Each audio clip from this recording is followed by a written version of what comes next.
Mix by AG recording studio. आप सुन रहे हैं एजी एंटरटेनमेंट की धमाकेदार प्रस्तुति। Mix by DJ Kanchan Raj, Hajipur Vaishali. ओकरा सिवा कोई दूजा, हाँ ओकरा सिवा कोई दूजा, कहबो आवे ना धयान। गावे के लड़किया जे के मानी ले जान, गावे के लड़किया जे के मानी ले जान। ओकरा सिवा कोई दूजा, कहबो आवे ना धयान। गावे के लड़किया जे के मानी ले जान, हम गावे के लड़किया जे के मानी ले जान। Mix by AG recording studio.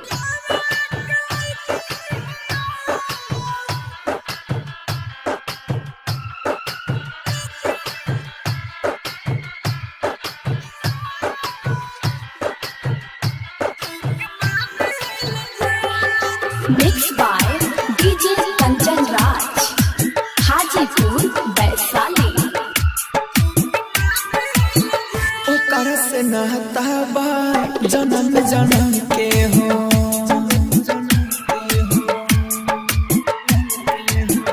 ओकर से नाता बा जन्म जन्म के हो।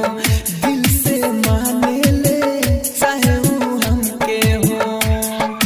कोई कहाल रही बेहाल, ओकरा बिना भइल जियल मोहाल। एक पल ऐसे लगे महीना साल, ओकरे का करी बड़ाई, ओकरे का करी बड़ाई। साचो लागे चान, गावे के लड़किया जे के मानी ले जान,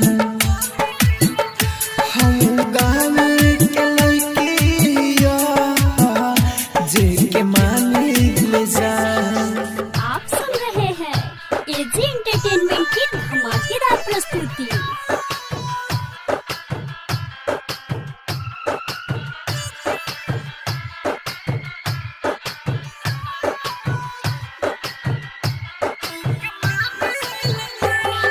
mix by DJ Kanchan Raj, Hajipur Vaishali. हमारा बिना वो रह नहीं पावेले,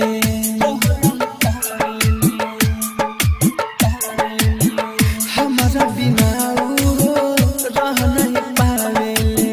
चोरी चुपे घरवा से मिले रोज आवेले। साचे बाबा के छुट्टी नहीं साथ, सपनों में सजल बा डोली बारात। कोइला से वादा